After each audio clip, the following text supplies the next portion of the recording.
Well, thank you for being here this afternoon. Of course, today is the day after the historic vote in Washington, D.C.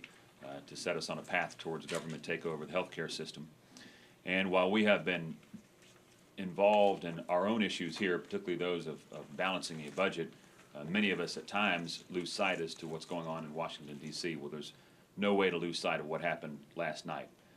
Beyond all of the bad parts of the legislation that was passed last night, beyond all of the arm twisting, all of the grotesque deal making that took place, just one little simple matter of all of it that all Georgians need to be made aware of is that based on that legislation that was passed by the Congress last night, that's another $500 million a year mandate for the taxpayers of Georgia. This doesn't even get into the new tax increases that we will most certainly see. This just deals with the new mandates on Medicaid. So as we try to balance our budget here and deal with the issues of the state of Georgia, we are now having cast upon us another $500 million a year in required spending for something we didn't ask and most Georgians don't want. And, you know, let's put these in real terms. What does that mean? That's 16 teacher furlough days. We have to remember we're not like Washington, D.C. We can't print this money. We don't just make up this money.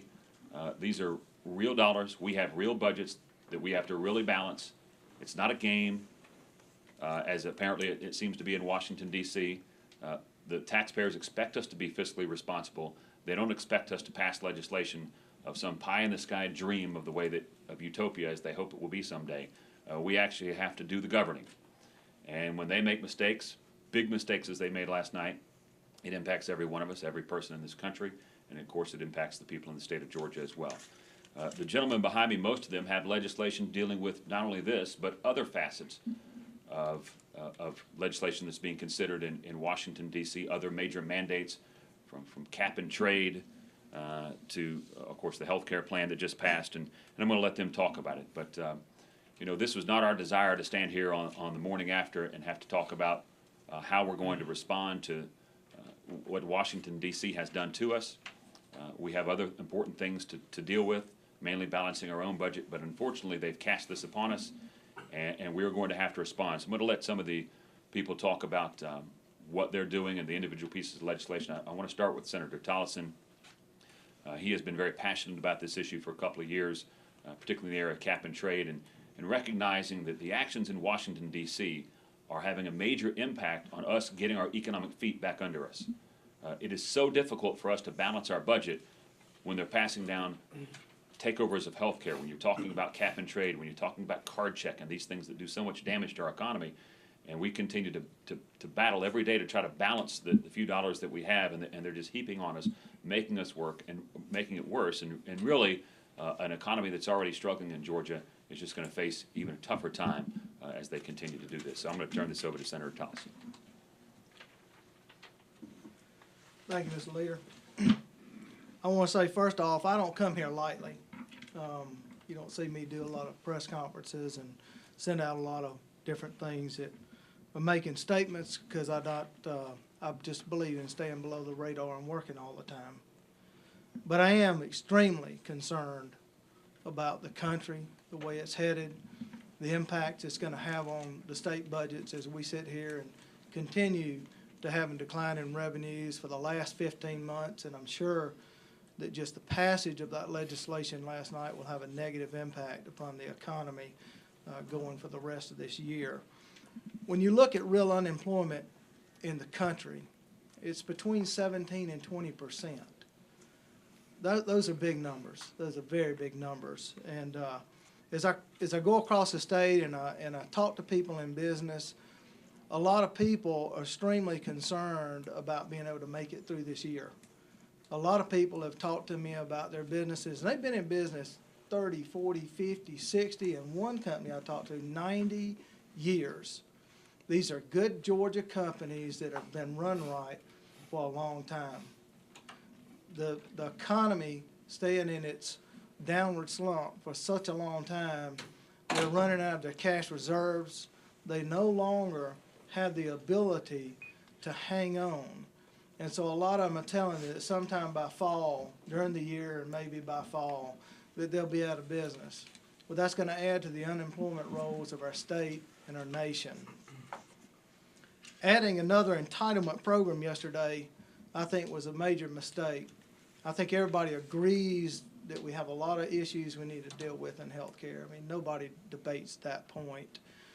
But what we've done is add another entitlement, and that entitlement, in all honesty, will probably be the final nail in the coffin of the economy of the United States of America.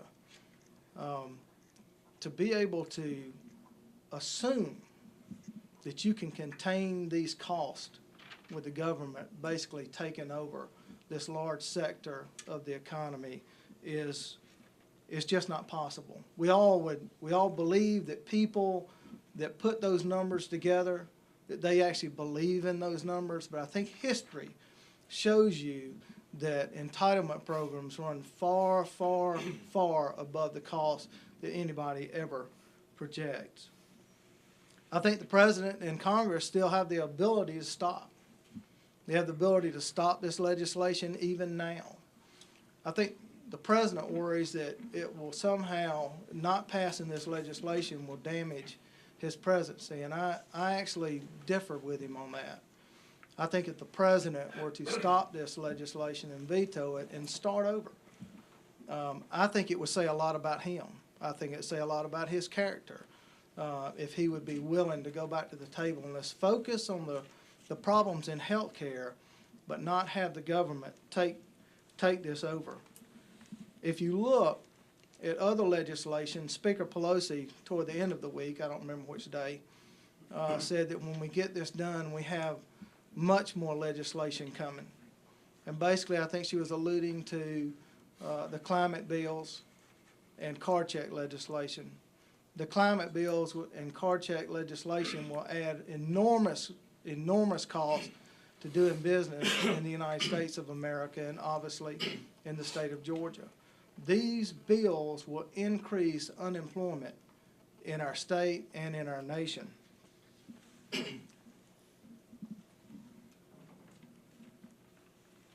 I think, in all honesty, over the last year, that Congress, it wasn't a secret the economy was in trouble.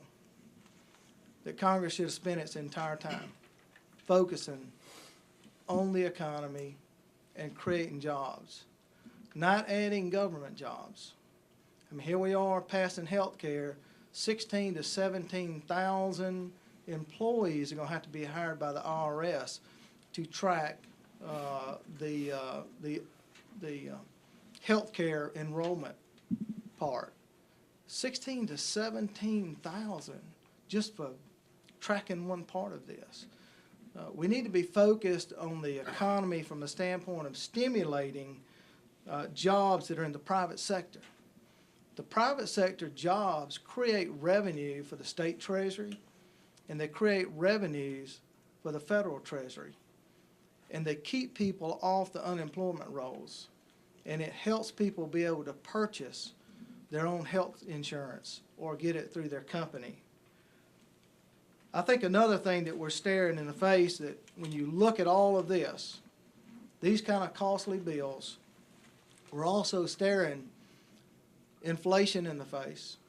We're staring high interest rates in the face, and we may be staring stagflation in the face. In other words, we have an economy going nowhere, we have inflation, and we have high interest rates. And those are very, very tough economies to try to work through.